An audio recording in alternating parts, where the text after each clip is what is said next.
either way, so I think I've started recording and we can start. Hopefully, as more people come in, we will be able to get them in because we don't want them, we just have an hour, so we don't want them to, we can't continue to wait. Good afternoon, everyone. And I'm Christian Harrison, and I'm privileged to be facilitating the research seminar series of the School of Business and Creative Industries. And we've had this seminar for over a year now. And we've had very great seminars. We've had great presentations from different people. But today we're having an apt one. No pressure, John. But this seminar is very apt because you can see what's happening in today's world. We have been changing our prime ministers. We've had the shortest prime minister in history. I don't want to release trust at the moment because every time they ask that question, who is the shortest prime minister in the history? There's going to be one answer, and that's what? Who? Liz Truss.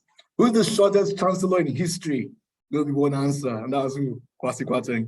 So either way, any side of history that you want to be at, the history is going to be made, or history has been made already. And of course, in the last couple of days, we've had a PM, a diverse PM really, and the first British Asian PM in history as well. So history has been made either positive or negative, depending on the side of the coin that you are part of. But today we'll be talking about economics really, and that was really one of the reasons why. There is something. So sorry for that. That was one of the reasons why our last prime minister, her time was cut short, and we're looking at the policies of trickle down economics and its compatibility with leveling up in the UK. That's what we're looking at in the next few minutes. But like I always tell everyone, please feel free to use the chats, try and introduce yourself on the chats, tell us where you're logging in from. Some of you might be in the States, some of you might be in Thailand or Singapore, anywhere you are. Let's get to know where you're coming from. Write the chat, introduce yourself, tell us where you are coming from. Like I always say as well, some people tend to use their native language, so feel free to do that. I think what Jack is saying is even more of a fast when you realize the now second shortest serving prime minister got his shot. So so a lot of engaging conversations on the chat. So please feel free to introduce yourself. And the normal Zoom rules, please try to mute yourself when you're not talking, and that's important. So don't try to try and mute yourself when you're not talking. And if for any reason there's a fire in your house or anything, please don't stay there, leave your computer. Your life is much more important. And unfortunately, it's a virtual thing, so please can get a glass of water and all that. I'm always happy when our cameras are on and I can see people's faces. So you can feel free to put your cameras on if you want, but there is no pressure as well if you don't want to and you want to, of course, put your cameras off. That's also very okay with us. But either way, not to talk so much, like I said, this particular seminar is quite important, very, very important. And I want to say thank you first to Professor John Struthers. When I reached out to him and told him, oh, John, we want you to do this. John said yes, he's going to be here today. And I'm so glad that John is here to do this today. Most of you that know John is a very, very busy personality. And I always say one of our academic celebrities in UWS as well. So I will introduce John in the next few minutes. So I stole John's bio, so it's quite a long. Longest time. Okay, so today I don't want to. I would, like I said, please, if you're not talking, try to mute yourself as well, so that it will not affect what we're trying to do. But I think I've muted everybody at the moment. So Professor John Struthers is a very experienced academic, and he's an economist with over 40 years working in a variety of universities in the UK and in Africa. So you have an economist in the house with over 40 years experience. He has worked in diverse parts of the world. He has worked in Nigeria in the late 70s, and he has worked, of course, he works in UWS, and he has been there for 44 years and became a professor in 1996. So John has been a professor, he has been a chair since 1996. He has been the dean of the Faculty of Business at UWS, and he was the head of department, economics and enterprise, and also the founding head of the graduate school. He has held various visiting professorship positions, and until 2016, he was the professor of economics, or visiting professor of economics in the University of Glasgow within the Adam Smith Business School. He has supervised over 25 PhDs to completion, and he has been an external examiner for more than 40 doctorates at other universities. His recent research focuses on area of commodity price and volatility and in soft commodities. Over 10 years or so, he has participated in a range of UN conferences in UNCTAD and Geneva, principally in international finance, development economics, monetary economics, and entrepreneurship. His papers have appeared in various journals, developmental change, various high-ranking journals, and he's also an editor and also a co-author of several books, 3 books to be precise, and the books are Logistics and Global Value Chain, and so many, so I don't want to talk so much about that. John, outside academia, he's very well known. He was appointed the honorary consul for Ethiopia in Scotland, and in 2018, he was appointed the Chancellor of Mount Kenya University as well, one of the largest private universities in Africa.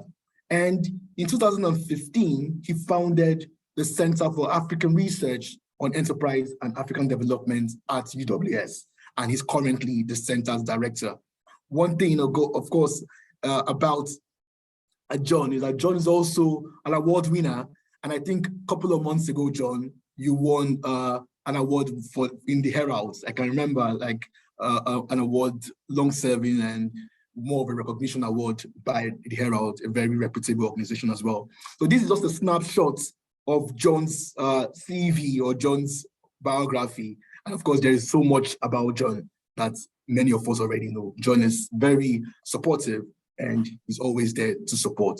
So not to talk too much about it, it's great to have John here, and I'll give John time to talk about what's happening in the world today from the lens of trickle-down economics.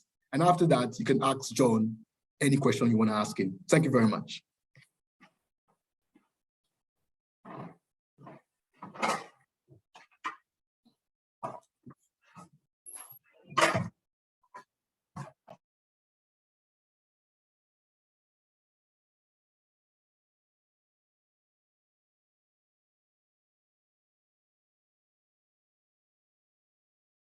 Sorry, I was muted there. Thank you, Christian, for that very generous introduction. Can everybody hear me okay? Yep, okay. Right, so it is a very topical subject, isn't it? Are the policies of trickle-down economics compatible with levelling up in the UK? Now, I don't know why I offered myself to speak on this subject at this particular time. In fact, I suggested this topic before the recent mini budget. If I'd known that the mini budget was going to be coming, I probably would have been speaking about a different topic completely, because even till 5 minutes ago, I was still catching up on what's happening with the government and so on, and the economy. But I thought I would frame my discussion around this heading, because we've heard quite a lot about the, sorry, just let me get that started. We've heard quite a lot of, sorry, it's jumping around, hold on just 1 minute.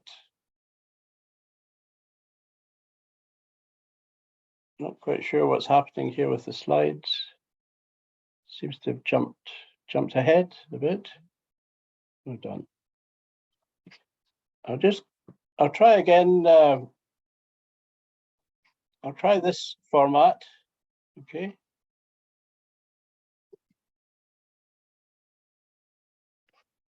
So let me see. I'll try again.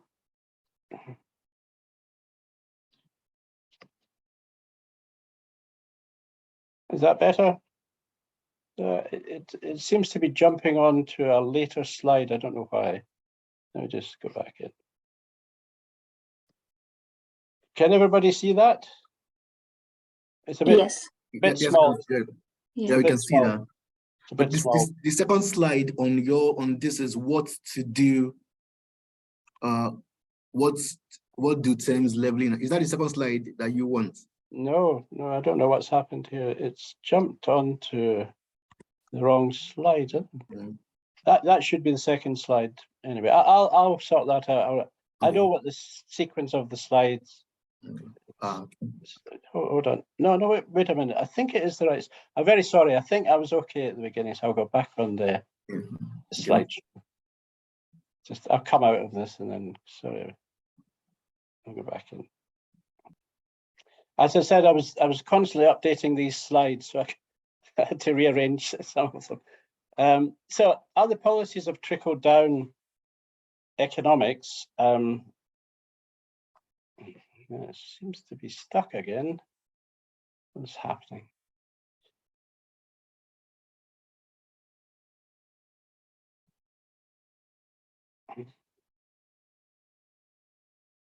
I'm pressing the arrow down, Christian, but it's not moving.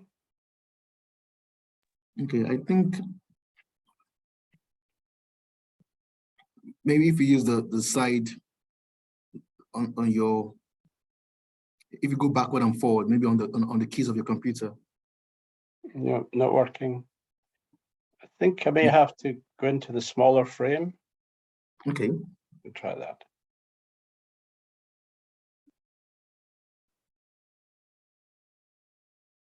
And I think it'll be a bit easier doing it. Yeah, you could do it like this if it works.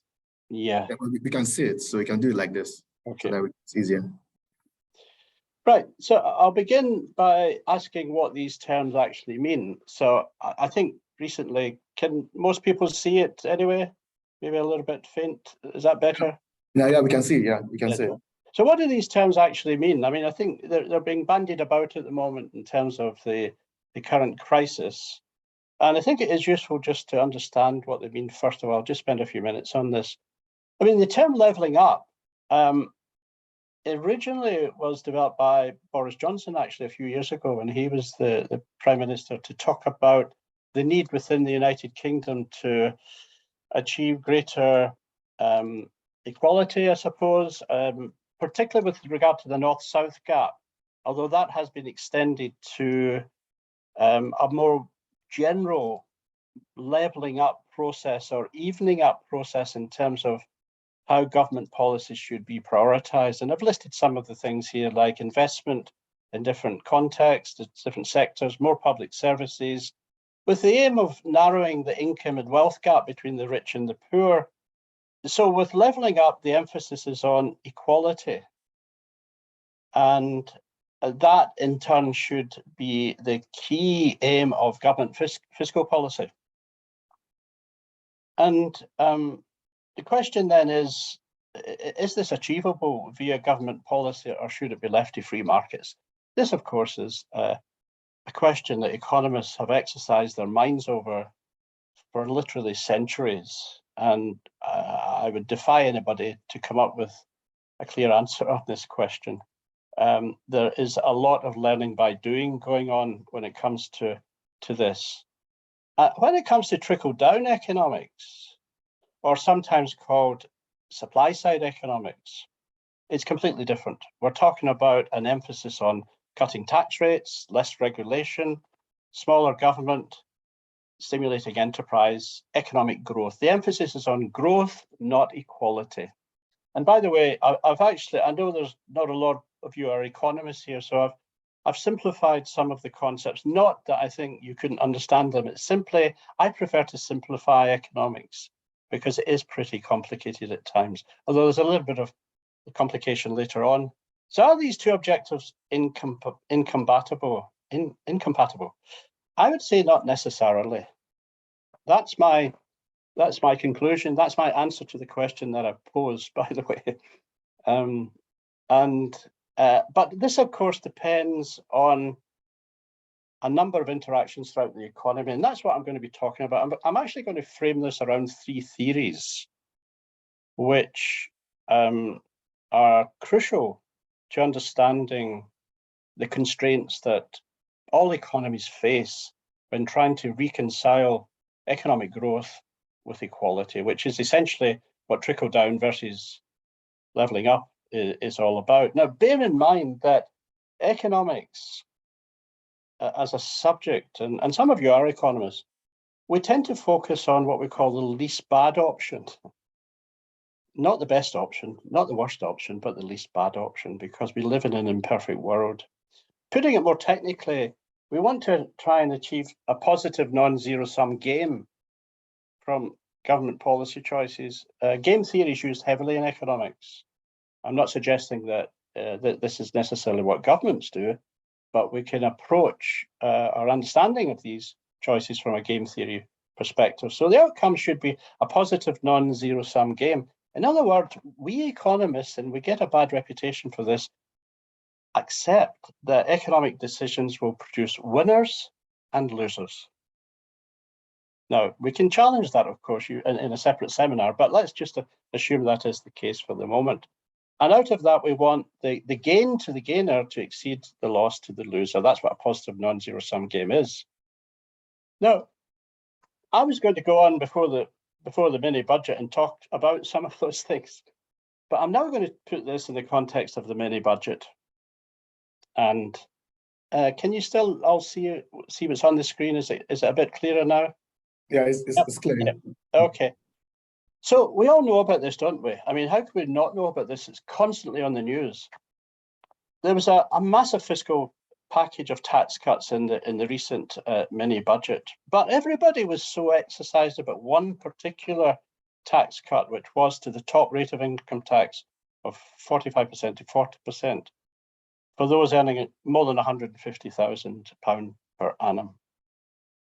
Even though on the next slide you'll see that the actual cost of actually doing that was only about 5 billion in the scheme of things, and other changes were much more expensive. But that seemed to be the sort of catalyst for the hysteria that occurred just a few days after Kwesi Kwarteng, who was just appointed as the Chancellor, announced his budget. However, another set of factors was that there was no evidence or no indication that these tax cuts, how they would be financed. There didn't seem to be any prior consultation with the Office for Responsibility, although that's now going to happen, and it should be happening. It should have been happening next Monday, but I just watched in the news 10 minutes ago that it might be delayed a little bit again.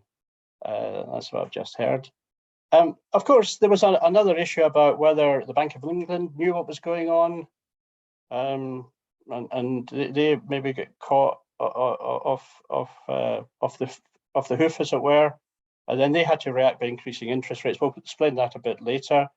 And then that didn't work, and then they had to step in to buy bonds in the international market, and so on. And as we say, a week is a long time. A week is a long time in economics, or a week is a long time in politics. It is an even longer time in economics because we have moved from a position a few weeks ago when we were talking about tax cuts now to tax increases, which it just is. I've never encountered anything change so rapidly as this, and it's just quite astonishing. Now, moving on, this is a quick summary of the tax changes in the mini budget, including also the changes that were announced, before the mini budget itself. So, for example, the energy price freeze and the COVID furlough costs, which are really significant. Now, if you see this slide, nearly all of these have been cancelled now, and the only ones that have been retained are the stamp duty cut and the national insurance increase reversal. So if we take out the COVID furlough costs and the energy price freeze, the mini budget added something like 40 to 50 billion to the debt that we might have accrued, and that's been cut back a bit now, although it's still rather high. But if we'd kept the mini budget as it was, the government would have had to fund, at the very least, nearly 300 billion pound of extra expenditure.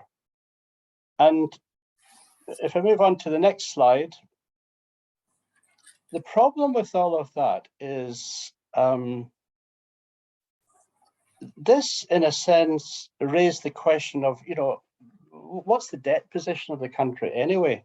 We talk about the debt to GDP ratio usually in this regard, and actually at the time of the mini budget, and even now, the debt to GDP ratio is not that problematic, but the signs were there for the markets, the so-called the markets, and I'll put that in inverted commas because I'm going to spend 2 or 3 minutes talking about that, because we tend to use this term, the markets, in a very bland way, and a lot of people don't really know what these markets are.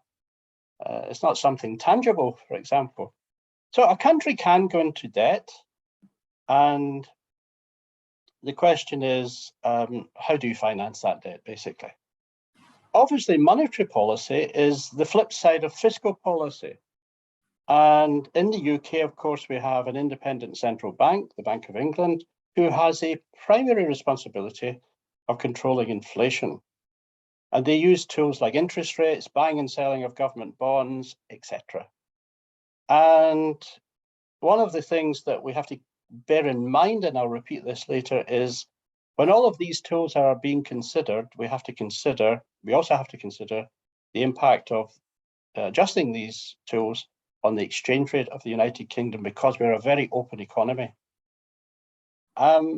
Actually, in the weeks after, or the days after the mini budget, the sequence of events was mini budget tax cuts led to a decline in the pound against the dollar, which for the UK is inflationary. We're highly dependent on imports. Of course, inflation was already very high due to external crises, what we call the perfect storm. I think we all know about that, the geopolitics of what's going on in the world. It's astonishing to reflect. This time last year, inflation was a little above, about between 1% and 2%. And the Bank of England has a target of 2.5% on average. And now we've got something like 10%, above 10%. So the Bank of England stepped in to increase interest rates. Some have said they delayed that too long. So they were about to go up anyway, but they had to be brought forward a little bit. Then that didn't work, and they had to buy bonds in the international markets, which they had previously sold in the previous week. This stemmed the sterling crisis. This is, I think, as accurate as I can make it. Honestly, I've scoured the newspapers over the last few weeks. I was actually even looking at a previous week's issue of the Sunday Times so that I got the sequence right, and so on. And the question is, and this I just mentioned just a second ago, why does the response of the markets, in inverted commas, actually matter at all? Now, what are these markets? Now, in this case, we're talking about international financial markets composed of sovereign central banks, financial institutions who trade in a variety of assets like equities, bonds, and particularly pensions. We'll come back to that also. The role of the bond markets is vital here. And again, this is a gross simplification. Not a lot of people know what a bond is. And we might own them, but if you've not studied a bit of economics, you don't actually know what a bond is mostly. But we know that it is a kind of promissory note that's issued sometimes by a central bank or a company or a commercial bank. And it guarantees the buyer the principal amount on the bond. It's called the coupon value at a certain maturity date, fixed maturity date. And some bonds are very long term, 10 years, even longer, in fact. And then there's an interest rate that's determined. Now, the crucial thing to understand about bonds is bond prices and interest rates vary inversely with each other. So if there's any increase in the price of bonds, it has the opposite effect on the interest rate. And this was probably what spooked the markets a few weeks ago more than anything, because we have to remember that whenever there is a policy change like that, I'm just trying to get the slide down again. Oh, we're going to go up again. Okay. So I jumped on the wrong slide there. So whenever these policy changes occur, the markets can be caught off foot, and then they overreact, and that is entirely what happened a few weeks ago. You have to bear in mind that when the government bought these bonds, the interest rate fell because the price of the bonds goes up when there's an extra demand, and that creates panic for those who already hold bonds because the yield, the interest rate, declines. So if you're already a bank, a big international bank, holding bonds, you want to sell these off. And that's the problem with bonds, although they're very useful, of course. And it particularly affected the pension funds because they are often a good home, if you like, for bonds. And then people were very panicky about what would happen to pension funds. And there was even the possibility of a collapse that almost occurred. And now I keep losing bits and pieces here.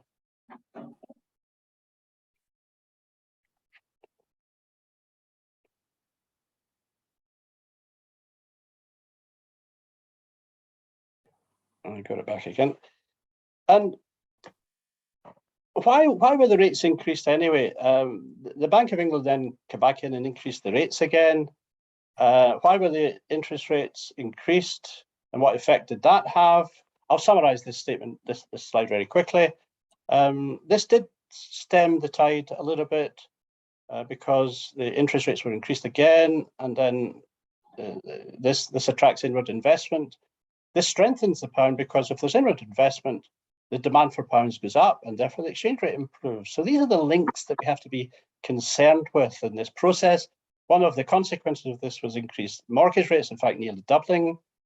All of this was to do with government credibility and the lack of credibility, in fact, which really was the key problem in all of this. Now, I said I'd mention a couple of theories here because we're talking about supply side economics.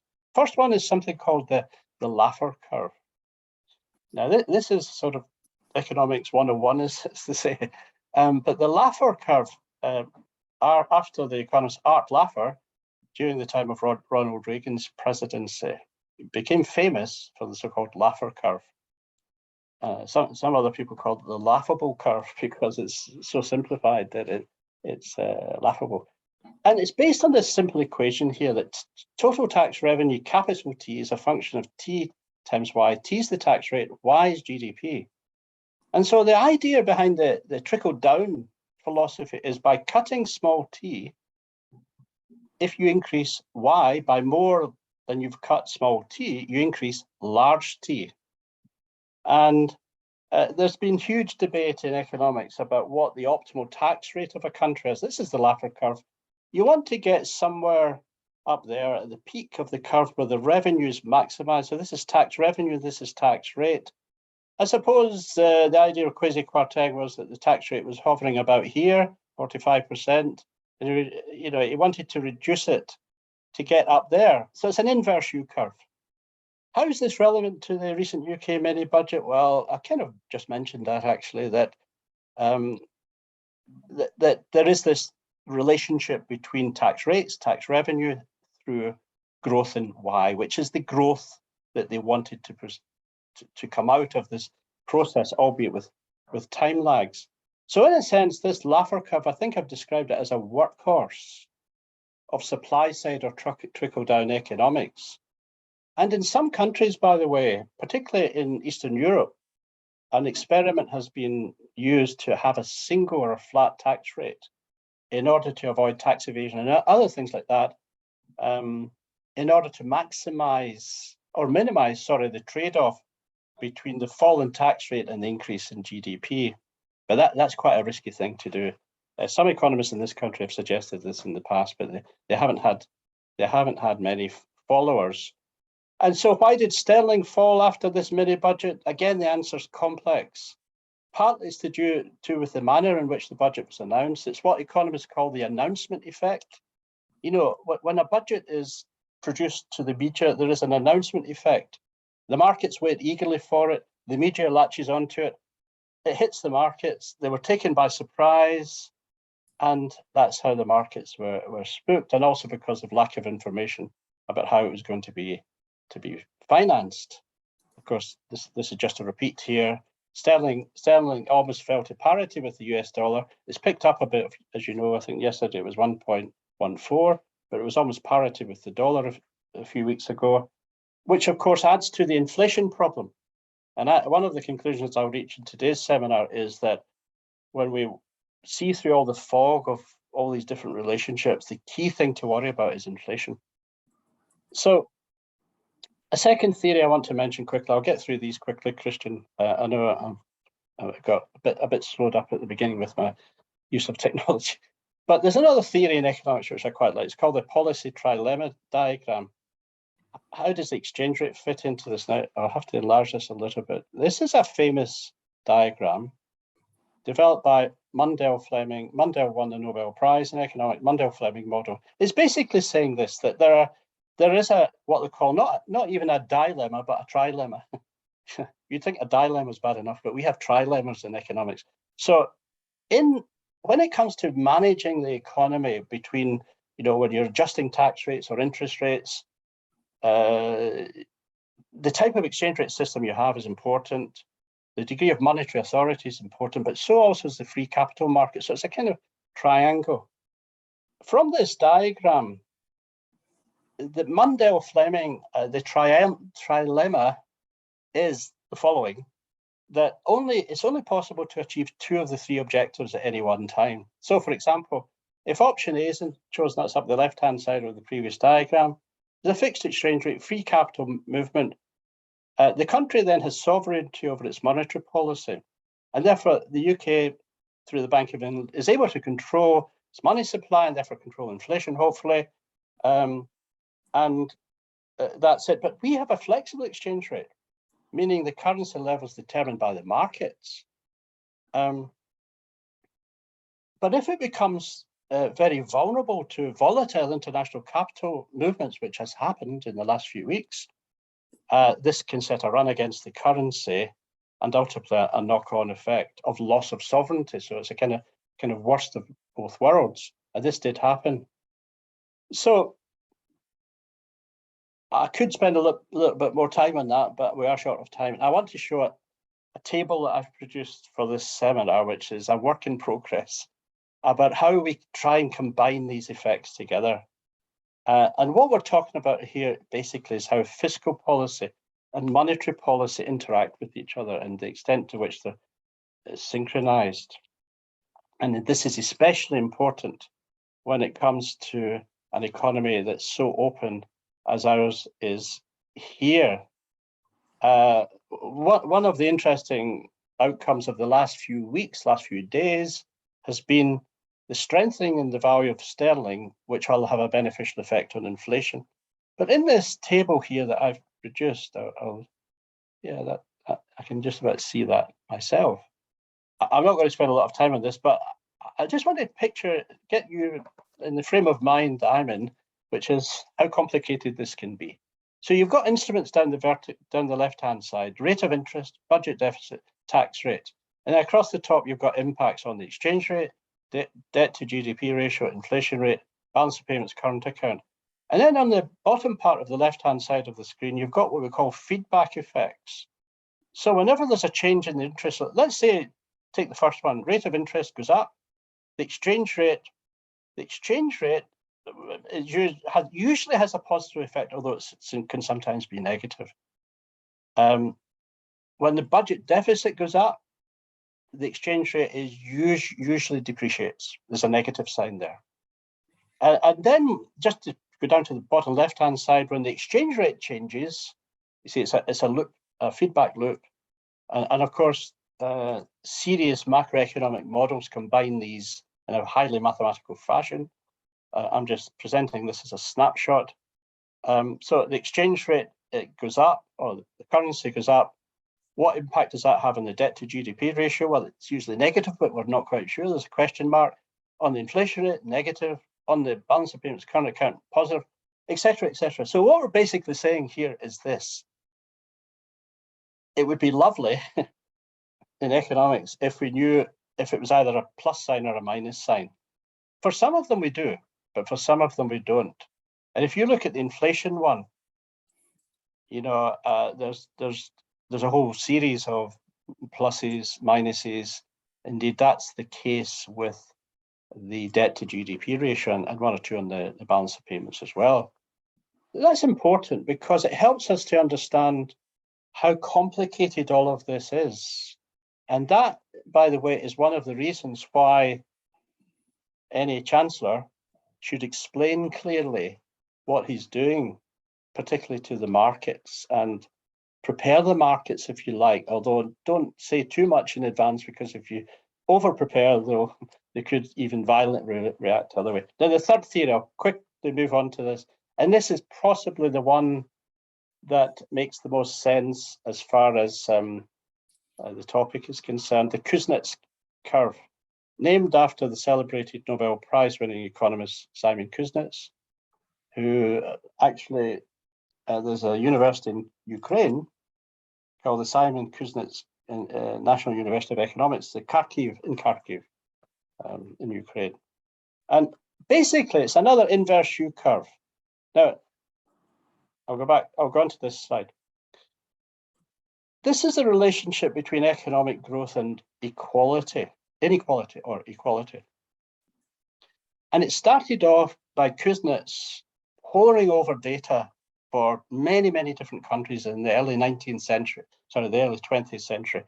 And it came up with a sort of statistical observation, which seemed to be foolproof to suggest, and it's become a bit of an iron law of economics. And I'll go back to the previous slide to show this, that in the early stages of economic development, you have to suffer, as it were, greater inequality, because that's what's measured on the vertical here.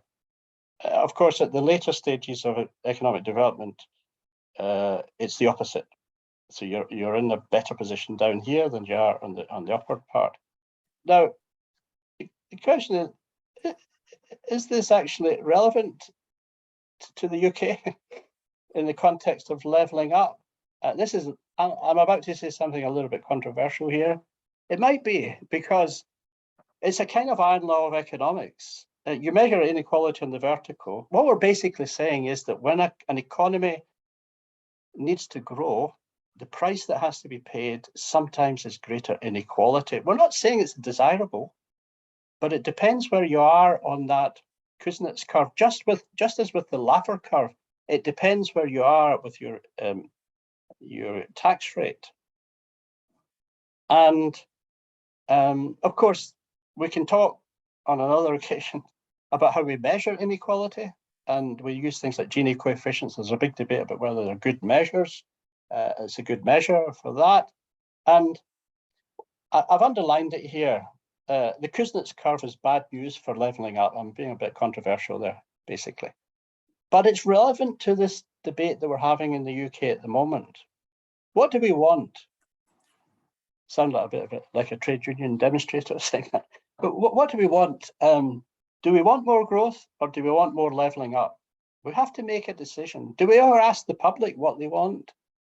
I often hear people say, well, I don't mind paying more taxes if I can be sure that it benefits the poor. That is the problem. That is the problem. The trickle down approach is, well, leave it to the market, albeit regulated markets, so that the markets are better judges of opportunities and incentives than, politicians are. And so my last two slides here, I think it's the last two slides. Is it relevant? I think it is relevant. Each country can try to influence the precise slope of its Kuznets curve. In other words, the one I've got on the screen there is a perfect sort of normal distribution shape, a bell, but it can be skewed up one way. Some countries can achieve greater growth with less inequality further back along the curve. It depends on policies towards the trade-off between economic growth and equality, or in other words, leveling up and trickle down. It's not easy to do. It's not even that easy to measure inequality over time.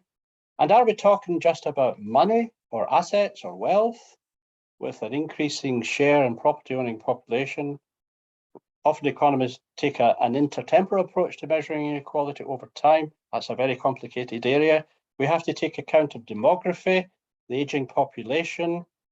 After all, the higher interest rates that we've seen over the last few weeks benefit people like me, and I hope everybody in the room here who hopefully is saving something. So we don't hear about that in the news, do we? And that's what's important. And yeah, here we are, I think. So I'll just slip up there a bit. Yeah, I've already done that slide, haven't I? And the last slide really is this. Sorry, it's the second last slide. Is there are these links between income, wealth, and credit. It was not that long ago when we had very low interest rates. We used to suffer from what we called a feast and famine problem when it came to getting credit for mortgages or whatever. Then we went through a permanent feast. It looks as if we're going back into a feast and famine of credit. And that will impact on the housing market. House prices are too high anyway, they're going to fall. You know, I didn't factor that into my table, did I? So that's missing. Some economists are regarding this now in reverse mini budget, if it had gone forward, as an overdue correction to this permanent feast of credit, which would be ultimately self-correcting. But I think that is taking it too far. So are levelling up and trickle down approaches to economic policy making compatible? Yes, potentially, but this depends on a whole variety of variables, including elasticities, other supply side factors such as supply chain bottlenecks because of the situation in the war in Ukraine, demography, migration, education, skills, etc., etc. So it's much bigger than a few tax cuts in a mini budget. We economists should avoid ideological perspective on this and judge policies on what works best. And I've said it before, economics is all about choosing the least bad option. No wonder economics is often called the dismal science, and economists get a bad reputation for never agreeing with each other. I'll leave it on that point, Christian. I'm sorry it did run over a little bit of time, but I got a bit confused with the slides. You know, thank you. Thank you so much, John, for that. You can stop sharing. Yep. Thank you so much. I found it very, very valuable. And I can see people are clapping, of course, commending. It's good. It's, of course, what you just did now is you provided a very, very clear insight about economics. So last time I did economics must have been in my master's. So this was good, making it very simple. And one of the things that you said that also struck my attention is at the end, it's a stakeholder kind of thing. Sometimes it benefits a group of people, and sometimes it doesn't. And you said it clearly, it benefits the savers, and it also benefits you as well in that sense. So it's great. Thank you so much for the informative presentation and insightful and engaging presentation. But either way, so it's now time for us to ask John questions as well. Any questions for John? Anything you want to ask, feedback, anything? So this is the time for you to ask questions. Any questions for John? Anything you want to say? He spoke about the different curves. What do you think about trickle-down economics? Anything you want to ask John, or any comments you want to make? This is the time. We have some minutes to take questions, so you can. Okay, Isuru.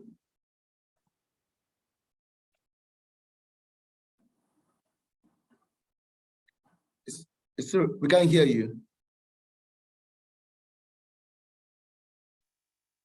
Okay, and you're not muted, so something is wrong.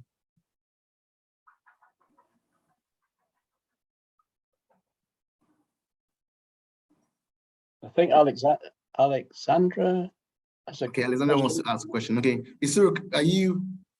Okay, Charles. Okay, I can hear you now, Isuru. Yeah. Yes, Professor. The question I wanted to ask you was again more of a clarification. I think I was quite interested in the point you raised about how for economic growth, it can sort of lead to economic growth. On the other hand, we have what we call inequality that sort of needs addressing. So I just wanted to know, in a sort of an emerging country context, if they are to sort of lead towards growth, should they sort of worry too much about sort of reducing inequality, or would the first step would be to first achieve something like economic growth to start off with?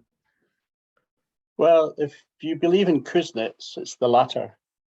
It sounds cruel, but his study was an empirical study of a vast number of countries, where he picked up this relationship between the two aspects, inequality and economic growth. He didn't ever say, I don't think, Simon Kuznets, that he was recommending more inequality. He was saying, I think, well, I know this actually, that a certain level of inequality is inevitable. But you want to turn round the curve, don't you? You want to get to the other side of the curve. There comes a turning point where such a high level of inequality decreases growth. I mean, the extreme case of that is if only one person owned all the wealth of a country, you'd be way down at the end. So it's a kind of iron law of economics, and indeed the Kuznets curve has been applied to many other contexts, like the relationship between economic growth and environmental issues. That's a big one at the moment. In fact, it's not really talked about very much these days in terms of inequality and growth. But I thought I would mention it here as a kind of opening for this discussion, because it lies behind everything, you see. So that it depends on the stage of the cycle you're on and how developed your economy is. It's particularly relevant to developing countries or emerging economies. Thank you, Professor. Thank you so much. Okay, and thanks, Cyril, and thanks, John, for that. Alexandra? Thank you, John. This was very interesting, a little bit scary as well in terms of trying to compute all of those different factors at the same time. And the idea of trilemma really stresses me out. But we are also getting quite a lot of headings just now about how poor the UK is becoming in context of a wider Europe. And obviously, in this case, we would be considering the case of the nation that is kind of past that curve and is used to that idea of, developed and a kind of a level of progress and level of support as well. And I'm actually looking a little bit at the moment into childcare. I mean, the cost of childcare in itself in the UK is drastic. So then you also think about how does that relate to working population, parents who can struggle, especially female, to go and find work. Then we've got this idea of a post-COVID scenario when we have a lot of people with health problems and issues. We know that the employment and labor markets are changing. They're very much disrupted in terms of the patterns of employment and the security. And then we also have the news about the inactivity rates going up. So, we're focusing not just employment and unemployment, but actually a lot of people, because of the health, but also about the financial situations, decide not to go back to work. So that idea of how can we drive the growth in a kind of a very collective and as much equalized way, it's a really interesting question. But I wonder, what is your view then now on what role the social support policies play in all that economic analysis, and what should be a priority there? That's a really good question, Alexandra, and it's a really complicated issue, as you know. I've given today a very one-sided view of how economists view the world, and I'm not necessarily saying I view the world that way, although I do sympathize a bit more with trickle-down economics than certainly the media does in this country of late. So I think it's got a bit of a bad press recently. Let's call it supply-side economics more than trickle-down economics, actually. But you're right. I mean, there are different foci that we can have on the economy. I mean, people are now talking about the well-being economy, for example, and climate change is having a big impact on our lives. Food security and all the sort of the things that we've often taken for granted in developed countries like this country, we might not be able to take for granted in the future. So I think that does require, I think I did say something about that in my second last slide about avoiding a purely ideological approach in this. I mean, I tend to be quite conservative, and one of the things about being conservative, either with a large C or a small c, is being pragmatic. And the best economists that I've studied in the past have always been pragmatic. Indeed, John Maynard Keynes said that many, many years ago when he said, you know, if you've got a model of the economy and it doesn't work, change the model, you know, change the theory. I just picked those three examples simply to highlight they're kind of almost waterproof, those theories. Maybe not the Laffer Curve so much, because of all the threes, that's the most controversial of all, I think. The trilemma one is more or less de facto true. So I think you're right, and there is another branch that's looking at the link between social well-being and economic growth itself. You need a healthy population, you need a productive population, you need an enterprising population to be able to have high economic growth, and a lot of economists study that as well. And that comes out with, similar to what you're saying, is that, you know, we can't have sustainable economic growth without these things. I think Ian just got one. Ian, hi Ian. Hello, John. Many thanks. Can you hear me okay? I've got a bit yeah. Many thanks for the talk. I just wondered, as I was listening to you as a non-economist, whether trickle-down economics is a little bit self-defeating, because money always involves power, creates power, and it creates a power imbalance. And it's not just about money, it's about those who have and then those who have not, so that the have-nots have to become dependent upon those who have, and hope for a little bit of trickle-down, crumbs from the master's table in order to sustain their lives. And it seems to me that that could be very demotivating for those who have not, so that instead of inspiring them to contribute fully to the economic development of a country, they become resentful and don't contribute all that they could, because their humanity has been undermined by this trickle-down ideology. And the trickle-down ideology, it seems to me, it is a great sort of philosophy of economics for those who have and want to hang on to what they've got and to justify what they've got in a very unequal society. So could trickle-down economics really be an economics of failure at the end of the day, because it does not motivate, and so it's self-defeating? Well, yeah, good question, Ian. Yeah, I don't like the phrase trickle-down economics. I prefer the phrase supply-side economics. I mean, I don't even know who invented the term trickle-down economics. Probably somebody in the media. I'm doubtful if it was actually an economist. But one thing is sure, I mean, whatever it's called, money does trickle down. Money does flow down. It's like water coming down a mountain. You can't stop it. You can't push the water back up. The question then becomes a technical one rather than an ideological one, in my opinion. I mean, I know economists always hide behind technical explanations, but when you reduce tax rates, it does make a difference whether you do it at the top end of the tax scale or the bottom end of the scale.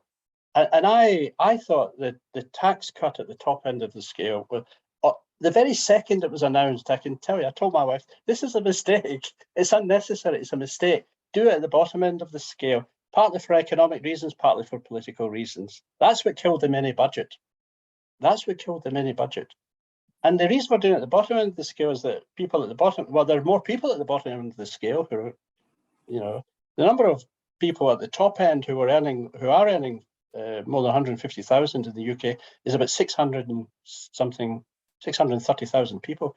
At the bottom end of the scale, those on 20% tax are somehow who pay 20% tax on some of their income is 28 million or something, or 22 million, I think it is.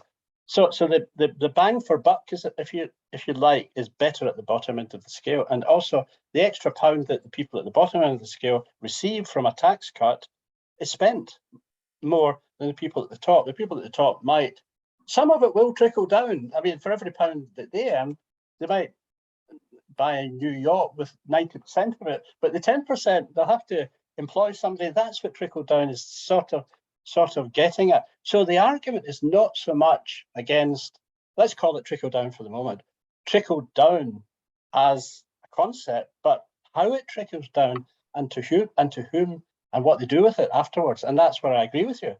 But the haves and the have-nots, we could have another debate about that. And you and I have debated in corridors of the campus a few times about the attitude in Britain to wealth and so on. And this is where I am slightly conservative in my view, that we need to have a more enterprising economy, one that values wealth creation. That's what I believe in. I really do. And that's why I sort of veer towards the conservative side. I think the problem with the mini budget was somebody in my church a few weeks ago said to me, "Oh, they were like two